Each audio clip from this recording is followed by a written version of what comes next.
Yo, what is going on, y'all? I'm Cavell Anderson, and we are back with another Veve and Ecomi video. In this one, we're going to be talking about something absolutely massive.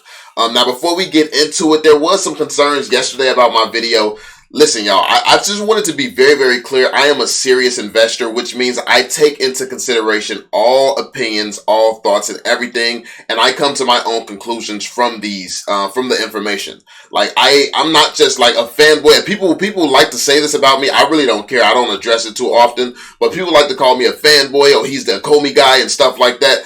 The fact of the matter is I'm a very serious investor. I have done my own research. I have analyzed so much different data, and I stand on the things that I believe. It has nothing to do with what Ecomi says. It has everything to do with what I actually have seen, researched, and yeah, the things that they say that they're going to do, I see that they are doing it, or when it's something that falls through, they have to push it back. I also understand from a business perspective what that takes, and then they'll do something like, oh, they're appearing at Comic-Con, so I can understand why if you're appearing at Comic-Con, this would kind of take a back seat because I understand the difficulties of building a business. So I have different perspectives than a lot of people may have about certain things. And I feel like that's what gets said when I don't just talk like 100% positive all the time, as if that's what an investor needs to hear, 100% positivity. As an investor, I care more about the things that could hurt my investment more so than the things that's great about it. I know the things that's great about the investment, but anyway, I just want to make it clear that if somebody has some valid concerns that a lot of people in the community have worries about, yes, these people may not have done their research, but I do still address it because more and more people watch the channel every single day, and they may not understand these things the way that I do or the way that you do. So, I mean, I'm not, like I said it yesterday, I'm not into playing God over the information. The guy, at this point, the guy I responded to, he actually blocked me on his channel. He blocked all my comments and stuff like that. So he is just 100% a hater and someone spreading FUD. So at this point, he gets no response from me again. He gets no attention. But at that point where he had, like, I thought he had valid concerns and criticism. Well, he has some valid concerns and criticisms. At the same time, like he does not actually want the answers, which that actually explains the existence of his channel. So, that being said, we do have something very, very interesting here from Reese. Reese is actually going over something that's massive for every holder in this community, and he actually disputes some information that was put out there. Like, you all know the little drama and stuff that I got into. He disputes more information that was shared and put out from people who decide to align themselves with the guy who tried to bring down Ecomi.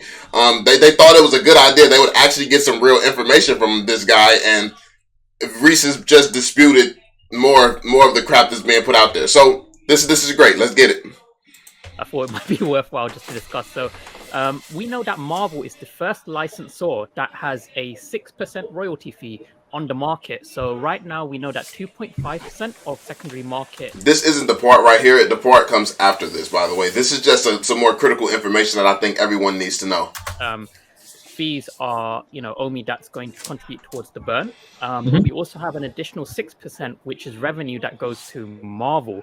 So we know that part of, I believe it's, I think it was phase 2 in your utility article, where we have the ability to buy NFTs with Omi. So kind of in the context of purchasing NFTs with Omi, a lot of people were asking, hey, if someone buys an NFT with Omi, specifically a Marvel one, does that 6% Omi, do you give Omi to Marvel, or do you sell the Omi, then give them the revenue, or do you kind of take the Omi and burn it and give it the 6% equivalent? I would assume that this is like Marvel gets paid in cash. Like I didn't actually see this part. I didn't hear this question. I think I started watching right after this. But yeah, I would assume that it's cash. I don't think companies are out here in the business of accepting Omi. They yeah. In terms of fiat to Marvel from your own accounts, like they're just unsure of how it works. So wondering if you shed some light on that.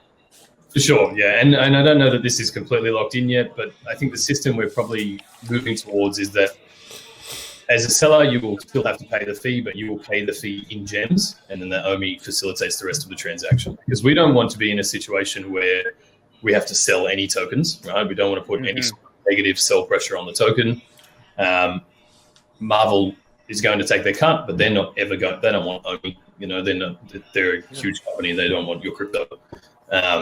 So no, I think that's the system we'll move towards. The seller will pay the fee in gems. The transaction will take place in Omi, so there's no sell pressure on the token.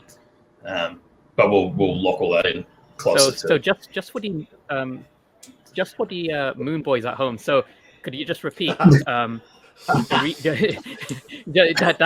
Ecomi does not want to put negative sell pressure on the token. Yes. Some people think that. I mean, you'd be surprised how many people think, oh, they want to sell lots of Omi tokens, blah, blah, blah. Like, could you just repeat for these guys so they have it on record? It is on record. We actively avoid any mechanism that would force us to sell the token. Like, it's not part of our ethos. It's definitely not part of the plan. I don't know what more I can say. I'm sure there'll be new FUD tomorrow about something else. But that's funny. Yeah, it's crazy, man. So this is another myth that's been debunked. Obviously, people call this crazy. The YouTubers, like I get called out of all the YouTubers. I have the most content. I have the most viewership. So of course I'm going to get the most backlash. But people always call us the Moon Boys or me the Moon Boy because we do research. We understand what's going on. So everybody asks a ton of questions that we already know the answers to, and I've probably already done a video on, but they just chose not to watch that particular video, so they don't know. So then they end up, he's ignoring that he's a Moon Boy and things like that. When in reality, we just have all the information, so we don't have the same concerns. This was definitely needed to be addressed because it's important that the real information gets out there, because this is the type of stuff that people was running with. They run with, they want to put sell pressure on the token and things like that. Like these are lies that people running with around the community, and it's been debunked so many times at this point. I don't know how people are still falling for it. We're moving forward. Exactly, perfect. So another topic. So this is here we go. Kind of a big one is related to the team and kind of their vision of what an ideal master collector program looks like. Recently, people have been talking more about it because there was a version circulating which kind of used Omi to gain levels. And some of us, we discussed it. We found some quite obvious flaws with purchasing levels with Omi, kind of like lacking the collectible aspect. So I just wanted to get more in terms of your insight and kind of like what the team's vision is with what an ideal master collector program should look like. Yeah, see, so this obviously was the question. This is what was circulating. This is what, like, random YouTubers, like, they tried to align themselves with enemies, or like with an enemy of the company who's tried to, like, bury this company and things like that. They thought teaming up with this guy, the guy Ecomi wants nothing to do with, was going to give them real answers. And in reality, I mean, it's just they got answers that made no sense, which is why the guy was no longer part of the company to begin with. It's like, it clearly makes no sense. Like, anybody with a brain can see the flaw in this. This is a collectibles company. It's a collectibles company, and the whole Magic Collectors program had nothing to do with a collectible. It's like, are you kidding me? This is serious right now. And then, like, these same type of guys will come out and say, oh, these other YouTubers don't do their job. They can't be taken serious. They don't hear both sides. Then they come out with videos. Oh, this is a great Master Collectors program. It says nothing about collectibles, but this is great. Like, really? But anyway, like, listen, I'm not I'm not just going to keep roasting pathetic YouTubers, but yeah, I'm just saying. Yeah. Now, I can't dive into the specific details of it. But you're right, that model that was circulating definitely has some flaws, right? It was great if you have big bags of Omi, but you know, the idea that you could jump to the top master collector level without having any actual collectibles just does not make sense for this kind of platform, right? So everything we build in these situations has to be balanced, right? And it has to be balanced between new users and existing users, those who understand and have Omi, those who understand and have collectibles. And I guess that's why the system has always been, we allude to the fact that you'll be able to do different things to earn points, and those points will level up your ranking, right? Because it's just a fairer way to be able to distribute that kind of advantage or that sort of power, right? And then you have the choice as the user. Well, maybe you want to go and stake some Omi because it will earn you points quicker, or you've already got a collection that will then sort of help you to rank up those levels. So yeah, any system that goes in has to be balanced between all of those parties. Now, staking is absolutely part of that, right? And it's a great utility to bring to the token. But I don't think we're going to see a system where you just can jump straight to the top because you have more money, than other people. That's kind of against the point of the program. See, this is a very nice and professional response. Like, he's not like me. He's not just going to say that it was absolutely stupid that people believe that. But, I mean, it is. It's something that shouldn't have to be said if you understand what this company is. And if you understood what a pump and dump was, then you could see how the circulating one is a perfect plan to implement for a pump and dump, but it's terrible to implement for a business that's actually trying to go somewhere. So I think that this is very, very important. Like, just because someone speaks well, just because someone, in your opinion, speaks more professional, things like this, don't just fall for every piece of bullshit that you hear from someone because they have the right image that you want. Ultimately, people have track records that speak for themselves. Like me and my history in this company, my predictions, my thoughts and things like that, I have a history of understanding what the fuck I'm talking about. So whether like you like how I talk, whether you like me, whether you don't like me, none of that should matter.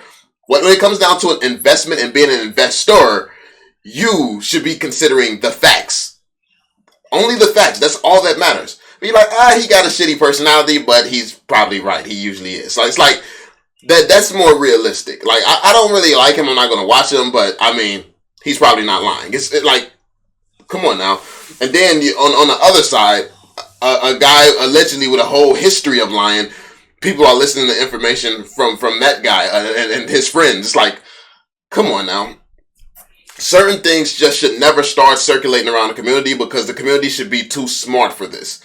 Even if you can't see the flaw yourself, even if you didn't catch the fact that no collectibles was taken into consideration at all, you still should see when certain sources speak about something that is probably some flaws in it, which is why Ecomi is no longer aligned with them. Ecomi has shown zero support for them, and Ecomi wants nothing to do with them. If this is obvious, if this is painfully obvious, then yeah, I would take things that they say with a grain of salt. But that's just my thought as an investor. I tend to stick with the company that I'm invested in, not a random guy that was kicked from the company. I just feel like that's the strongest way to go about your investment. Decide with the investment and not the kicked out part of the investment. It's like, that's just me. Yeah. And even with the staking, I mean, it's to earn rewards on the platform, right? So really, you want to involve people that enjoy using Veve, and enjoy the experience and are supporting it, because that's really the point of it, right? To reward people who are engaging and sharing and enjoying the platform. So any system that we put in will always maintain those balances. I'm sure it's going to be just as iterative as what we already do, right? Like, I'm sure there'll be some things that do work better than others. Once we understand that interaction more, we can start to roll out additional features of the program. But until we get closer to it, I really don't have more details that we can release. Yeah. All right, Joe. So, yeah, I mean, there we have it. That was Reesh's response to that circulating. I mean, this is something that all the YouTubers already knew. Like, this is something that, like, the second that we saw it circulating, we're, like, just laughing, and we're like, really? People are believing this? But it's like, we've talked about stuff like this so many times. We've like, debunked it so many times. It's like, okay, let's just let Reesh deal with it. Like, we don't want to keep reiterating the same things over and over and over, and people still, like, the second that someone comes out clean cut, well spoken, used to, like, then everybody says, oh, this is a great idea, why isn't this being implemented? Ecomi's dropping the ball. It's like, bro, come on now. Like, it's crazy how quickly people will switch up on the people that has their best interest at heart for something that sounds good. It's like, but I guess that's the crypto space. You listen to sounds, you listen to what sounds good, and then the rug gets pulled. That's why so many people in the crypto space have been caught in rug pulls. It's like, I mean, if you only listen to people who sound like they know what they're talking about, as opposed to actually understanding the facts of what's going on,